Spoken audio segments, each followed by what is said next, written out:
આખા ગુજરાતી વિડીયો જોયા છે. એક પિતા તુલ્ય વ્યક્તિ જ્યારે આજીજી કરતો હોય, વિનંતી કરતો હોય, મારો વોક ગુનો શું અથવા વોક ગુનો હોય તો મને કે એક બાજુ ગુજરાતના કિસ્સામાં આપણે જોયું છે કે ત્યાં કોઈ ગ્લાસ પેકેજ એના ઉપર 307 દાખલ થઈ જાય છે, 6 મહિના જેલમાં રાખવામાં આવે છે, સજા પણ કરવામાં આવે છે, આટલું બધું.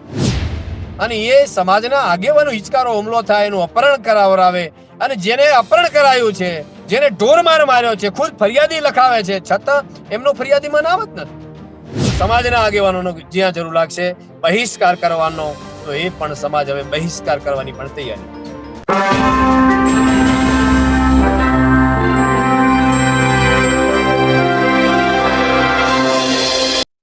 નમસ્કાર, હું છું રમેશ ચૌધરી ને આપ નિહાળી રહ્યા છો ષડયંત્ર.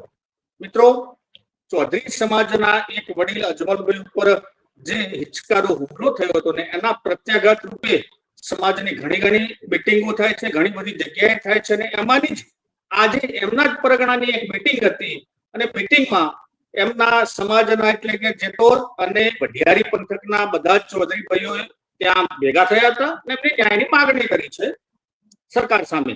આપણી સાથે જોડાયેલા છે સામાજિક અને રાજકીય આગેવાન ભેમાભાઈ ચૌધરી. ભેમાભાઈ, પહેલું તો સ્વાગત છે આપનું. જી ભેમાભાઈ, શું મુખ્ય આજે ચર્ચાઓ થઈ, શું આજની માગણીઓ છે આપની, જે વિશે ચર્ચા કરશું દર્શક મિત્રો? રમેશભાઈ, ખાસ કરીને આજે 20 દિવસથી ચૌધરી સમાજ ન્યાય માટે આજે લડી રહ્યો છે. ખાસ મુખ્ય મુદ્દાની વાત કરવી છે કે આજથી 20 દિવસ પહેલા આજે ઘટના ઘટી, જે લાખો લોકોનું શ્રદ્ધાનું આસ્થાનું કેન્દ્ર એવું દેવ દરબાર મઠની અંદર આ ઘટના ઘટી છે. અને એ વઢિયારી પંથકના ચૌધરી સમાજના આગેવાન એવા અજમલભાઈ ઉપર અપહરણ કરીને એવી જગ્યાએ જે શ્રદ્ધા લોકોની જોડાયેલી છે એવા મઠની અંદર લઈ જાય છે, ત્યાં ઢોર મારવામાં આવે છે. જેમણે અપહરણ કરાવ્યું એના પાસે પેલા લુખ્ખા તત્વો એમના પાસે લઈ જાય છે, અને એ દેવ દરબાર મઠના મહંત ખુદ એમને ઢોર મારે છે, બંદૂક ભીડાવે છે, એમની લૂંટ કરે છે, નગ્ન કરીને મારે છે. એમનો વાંક ગુનો શું? આખા ગુજરાતી વિડીયો જોયા છે. એક પિતા તુલ્ય વ્યક્તિ જ્યારે આજીજી કરતો હોય, વિનંતી કરતો હોય, મારો વોક ગુનો શું અથવા વોક ગુનો હોય તો મને ફોસીએ ચડાવો.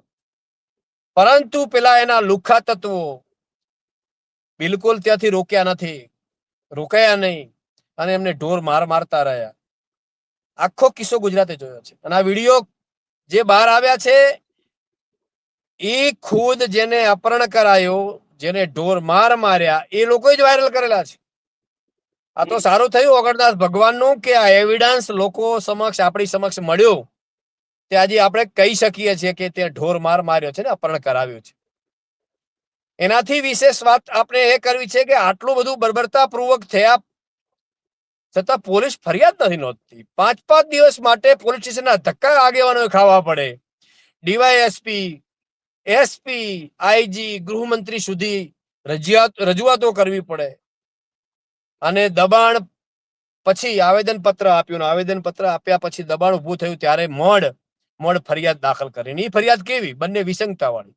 જે મૂળ લિખિતમાં ફરિયાદ આપી એ પ્રમાણે કોઈ ફરિયાદ તો લેવામાં નથી આવી. અને એનાથી વિશેષ ગુજરાતમાં 2 કાયદા ચાલતા હોય રમેશભાઈ, એવું લાગ્યું કે એક બાજુ ગુજરાતના કિસ્સામાં આપણે જોયું છે કે ત્યાં કોઈ ગ્લાસ પેકેજ એના ઉપર 307 દાખલ થઈ જાય છે, 6 મહિના જેલમાં રાખવામાં આવે છે, સજા પણ કરવામાં આવે છે, આટલું બધું. અને જ્યાં અહીંયા વિડીયો વાયરલ થઈ ગયા છે, ખુદ ફરિયાદી ફરિયાદ આપે છે છતાં ફરિયાદ લેવામાં નથી આવતી. નથી 307 દાખલ થતી, નથી લૂંટની ફરિયાદ દાખલ થતી. અને જ્યારે ફરિયાદ દાખલ થાય ત્યારે વિસંગતા ઉભી થાય છે. ત્યારે આ વિસંગતા ઉભી થઈ એટલે એસપી સાહેબને અમે રજૂઆત કરવા માટે આવેદનપત્ર પણ આપ્યું. તો જે લોકોને 3 આરોપીઓને પકડ્યા હતા એમને તો કોર્ટે છોડી મૂક્યા. આ મોટો સવાલ ઉભો થાય છે કાયદા માટે. જેમના ઉપર આટલા બધા 10, 15 ગુના દાખલ હોય અને છતાં કોર્ટ છોડી મૂકે, તો તમે એમના રિમાન્ડ કેમ ના માંગ્યા? એટલે પહેલા દિવસથી રમેશભાઈ થારાનું પોલીસ સ્ટેશન શંકાના દાયરામાં છે. અને આ પોલીસ સ્ટેશનના જે કોઈ પણ જવાબદાર અધિકારી હોય એના શું અહીંયા દેવ દરબાર મઠ સાથેના કનેક્શન છે? શું આ ગંડા તત્વોને છાવરામાં એમનો હાથ છે? કે જે પ્રકારે ગુંડા તત્વોને પકડવામાં આવે છે અને કોર્ટમાં રજૂ કરીને હોદે છોડી પણ મૂકે છે. આ તો આવેદન પત્ર આપ્યું ને એસપી સાહેબે આદેશ કર્યો અને ફરી એમને રાત્રે અટકાયત કરીને એમના પાસા જાહેર કરીને પાસાની અંદર એમને ધકેલી દેવામાં આવ્યા. એટલે વિશ્વાસ થોડો અહીંયા ડગુમગુ થયો કે આ પ્રકારનો કાયદો, અને એ સમાજના આગેવાનો હિચકારો હુમલો થાય, એનું અપહરણ કરાવરાવે, અને જેને અપહરણ કરાયું છે, જેને ઢોર માર માર્યો છે, ખુદ ફરિયાદી લખાવે છે, છતાં એમનો ફરિયાદીમાં નામ જ નથી. પણ ભેમાભાઈ, જે આરોપીઓ છે એ આરોપીઓને તો પાસા હેઠળ બહાર મોકલી દેવામાં આવ્યા છે એવું સાંભળવામાં મળ્યું છે. શું છે સત્ય હકીકત? એ જે મેઇન આરોપીઓ છે, મેં કહ્યું ને કે જે આવેદન પત્ર આપ્યું, આવેદન પત્ર પછી એસપી સાહેબે ખાતરી આપી, એના પછી ફરી જેને છોડી મૂક્યા હતા કોર્ટે, એમને પાછી ફરી અટકાયત થાય છે કે ના ના હમણાં ઉપર તો 16 ગુના લાગુ કરેલા છે.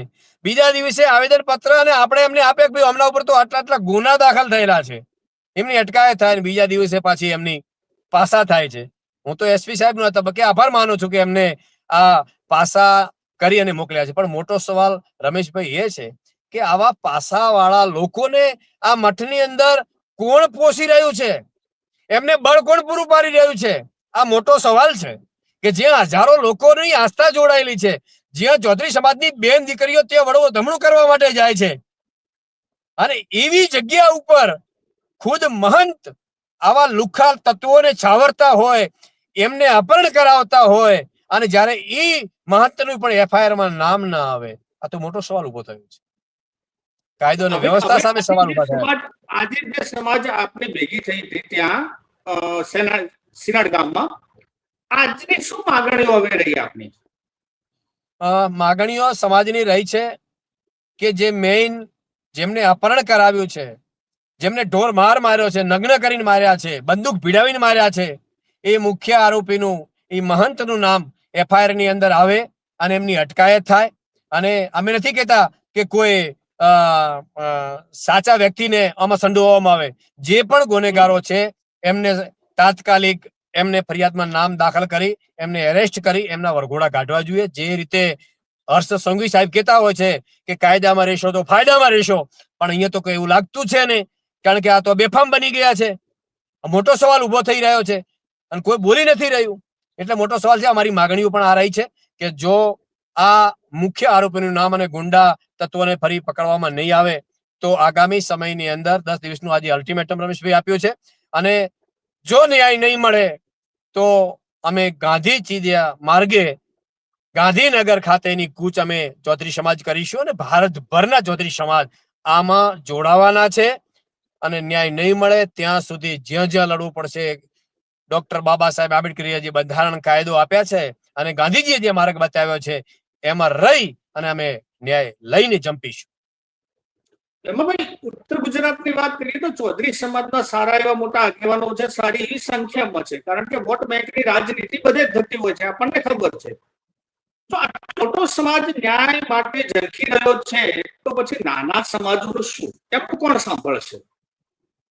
બિલકુલ સાચી વાત છે ને, એટલા માટે આ ચિંતન કરવા પડી રહી છે, મહાપંચાયત કરવી પડી છે કે સમાજે હવે જાગૃત થવું પડશે.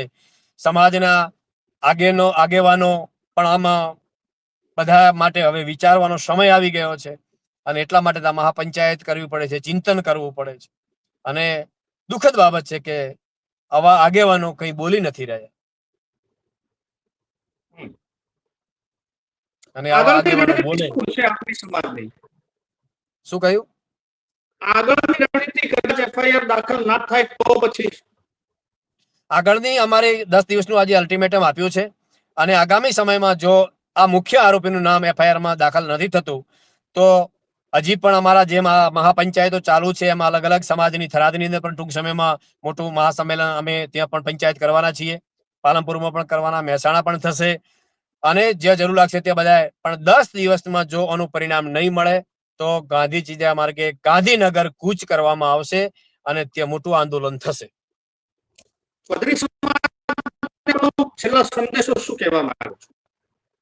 ચૌધરી સમાજને હું એ સંદેશ આપવા માંગુ છું, જે પ્રકારે સંયમ રાખ્યો છે, જે પ્રકારે સંયમતાથી ચાલ્યા છે, અને ચૌધરી સમાજ એક હંમેશાના માટે માર્ગદર્શક રહ્યો છે.